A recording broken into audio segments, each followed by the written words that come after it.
Close your eyes, let the noise of the world slowly fade, and let time pull you backward into a land of snow-covered forests, golden domes, frozen rivers, and a dynasty that would one day rise to unimaginable power and collapse into heartbreaking silence.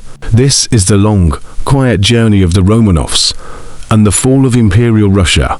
The story begins in 1613, when Russia was exhausted, broken, and terrified after years of chaos. Cities had burned, foreign armies had marched across the land, and the throne stood empty. People starved, nobles fought, and hope felt like something from another lifetime. And then, in a small monastery outside Moscow, a shy 16-year-old boy was chosen to heal a wounded nation. His name was Mikhail Romanov. He didn't want the crown. He trembled when they brought him the news. But Russia needed peace more than anything, and so he accepted. And the Romanov dynasty quietly began its 300-year journey. As decades passed, Russia changed, but nothing transformed it more dramatically than the arrival of a towering, restless force of nature, Peter the Great. He wanted Russia to be strong, modern, respected, and for that, he believed drastic change was the only path.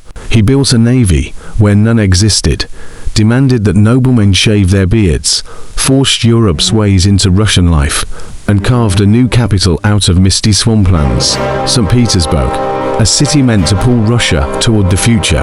But every leap forward left cracks behind. Taxes rose, people suffered, and beneath the glittering progress, the shadows of inequality grew deeper. Then came a young German princess whose intelligence and ambition reshaped the empire. Sophie, renamed by Russia as Catherine the Great. Brilliant, confident, strategic, she expanded the empire across continents, encouraged art, philosophy, and modern ideas, and dreamed of turning Russia into a beacon of culture and power. Yet, while cities sparkled with knowledge, villages drowned in hardship, serfdom tightened, millions lived without freedom, and deep inside this golden age, quiet seeds of future rebellion took root, waiting for their time. Through the 1800s, the Romanovs looked mighty on the surface. Armies stretched across vast lands, palaces glowed under candlelight, and winter balls sparkled with jewels, silk, and music. But beneath all the beauty was fear of revolt, of unrest, of the changing world pressing against the empire's iron gates. Protests rose, new ideas spread, and peasants whispered about freedom. When Tsar Alexander II, who freed millions of serfs, was assassinated by a bomb in 1881, the entire dynasty felt the tremor.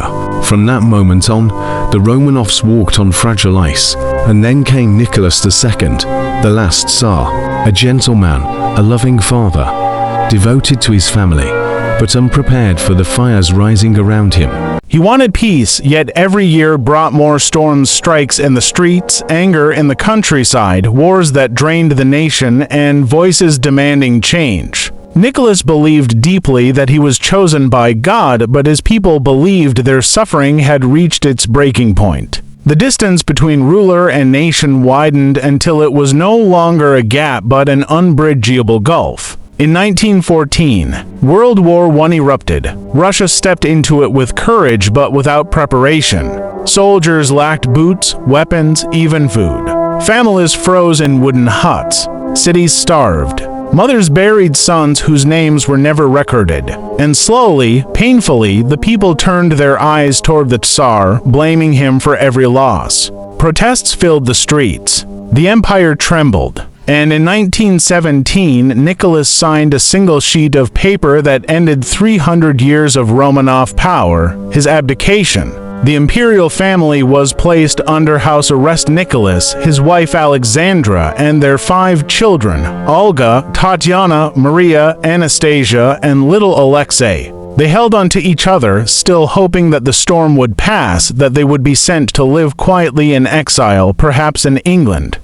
Perhaps anywhere far from the collapsing empire. But history had written a different ending. In the early morning hours of July 17, 1918, the Romanovs were awakened, led down a narrow staircase, and taken into a small basement room.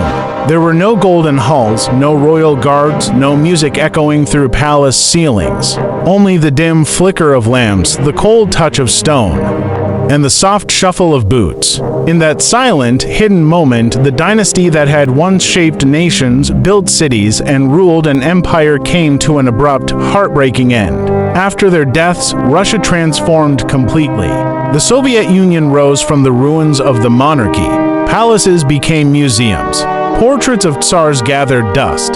The once mighty Romanov name drifted through the world like a ghost, remembered, debated, whispered about. People wondered about Anastasia, searched for the truth, studied the fate of each family member, and the story of the dynasty lived on, not in power but in memory.